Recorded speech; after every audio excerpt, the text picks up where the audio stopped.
So we move to the third and final part of section 3, part 3. Thanks for sticking with me.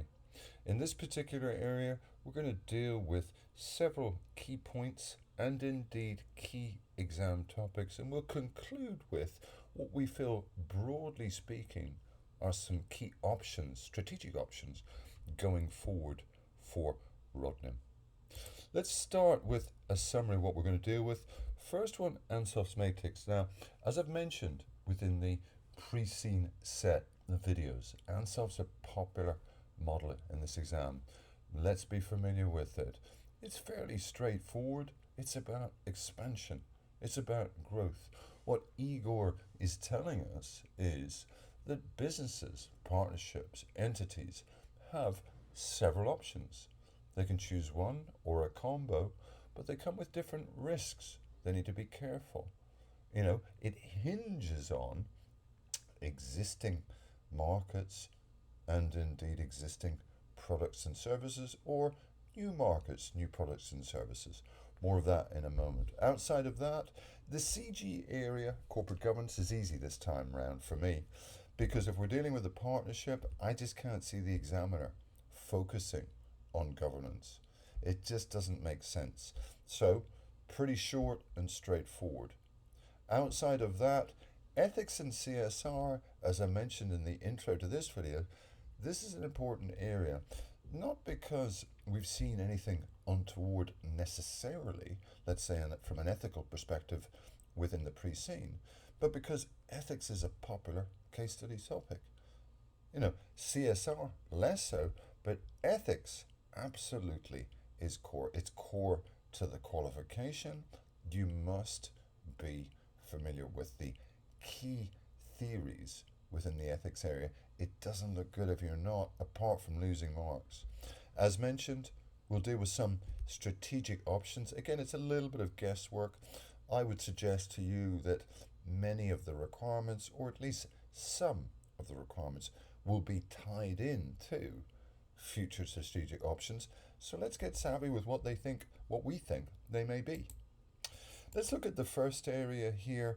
It's really the Ansoff's Matrix. Now, I've explained what it is. When we think about the first area, i.e. market penetration, what are we talking about there? Let's be careful. We're talking about existing products or services within an existing market. We're talking about penetrating further into the market, doing what we've been doing broadly for the last 6 years. Let's increase market share. How would we do that? Well, maybe an acquisition, or maybe let's just do more of the same. Let's keep tendering. Let's try to keep the success rates up. This is the least risky approach out of the four. Absolutely. Because in essence, you're just continuing what you've been doing. There's option number one. Remember that these options can be combined. Next area for us is market development. Now, I've touched on this within the pre-scene document and indeed elsewhere, i.e. our 6 videos. What are we talking about? We're talking about existing services or products, if you will, in a new market. Now, when we think about new markets, it seems to me that Ireland and the EM industry within Ireland is pretty saturated. So for me, this may well be something that relates to overseas expansion. I'm talking about a new country. I'm talking about replicating the Rodnim business model in another country. Now, it's certainly more risky than market penetration. We don't know this other country. We don't know this jurisdiction. We don't know the government, regulations, etc., etc., etc. So certainly there's political risk, there's a range of risk, foreign currency, etc. So, in essence, this is definitely something that will have been discussed. It may have been dismissed, but it's certainly been discussed. It's got to be an option for them, given the state of the current market in Ireland. Let's move on to the next area. Really here, we're talking about, this idea of developing, i.e. developing services. We're talking about putting resources investments, manpower, effort into developing new services. This is new services in the existing market. So we're starting to add to our range of types of events.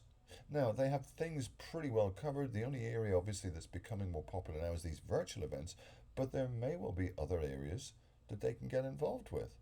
So, again, though, this is risky. If we're talking about, investing in new services, these are areas that they haven't tried before. They don't have that expertise. So, it's certainly increased risk on options one, market penetration, and indeed market development option two. Now, the e-business, e-commerce area, again, perhaps that's an area that they could consider. How exactly they would do that is another question. Again, remember, as we go through each of the key sort of stages, as you will, risk increases. And this is where we come to something you may disagree. I think that diversification is probably a no-no. For most pre-seen companies, it's too risky. We're talking about, either related or unrelated diversification, but broadly speaking, we're talking about entering an area where we have no competence, we have no capability. Now, that could be anything, but for me, it's too far out left field to be, excuse me, a viable option for a small player like Rodnim in this particular industry. So, in conclusion, Ansoff's Matrix gives us some ideas. In fact, it gives this partnership some ideas, and clearly penetration and market development, possibly along with service development, if they can find the right type of new service, are areas that they should and may well consider very, very soon if they haven't already. That's section 8. In terms of section 9, the corporate governance areas is mentioned. For me, irrelevant to this pre-scene because of the medium through which they're trading. I just don't see it happening. Next area important, ethics and CSR. These areas are key in any case study exam. And you know what? The theories are straightforward. What do we have under the ethics banner? Well, we have the code. Copy, COPPI. Let's make sure that we understand each element, each of the guidelines, as it were. In addition to that, let's learn the whole area of threats if we're not familiar with it. What are the key threats? What are the safeguards to these threats? We're familiar with self-interest, familiarity, advocacy, intimidation, etc., etc. Just learn the basics and let's look for ethical style questions or questions on ethics in past papers. Leopards and spots, remember. If we've seen it before, the new one, perhaps on the big day for us, will be something in that area. Not exact, but the more that we expose ourselves to what the enemy has examined, i.e. the ACCA SBL examiner, the better we get at second guessing him. In terms of exposures, really anything, staffing, the environment, difficult to spot, but for me, the topic area when it comes to ethics or indeed CSR is not overly relevant. It's more that we understand the theory and just wrap the theory around the scenario. Now, we know that corporate social responsibility is obviously linked to being a good corporate citizen. When we look at this pre-scene, we're not told too much about their citizenship status, but there's nothing bad in there. At the end of the day, remember the CSR argument is two-sided. There's two sides to the fence. We're either pro or we're against, a sort of traditional versus modern view. And it's key for us to, again, just understand the basics, the basic arguments. You're familiar with the quote, Friedman, the business of business is business. You're familiar with studies, empirical studies in the 1990s and beyond, that have really proven that companies that have a strong CR focus tend to outperform companies that don't in the longer term. But in that short term, obviously, we've got that setup cost. Excuse me. We've got the input in terms of time, effort, money to check our emissions, to watch the planet, to care for staff, to help the local community, etc., etc., etc. Okay?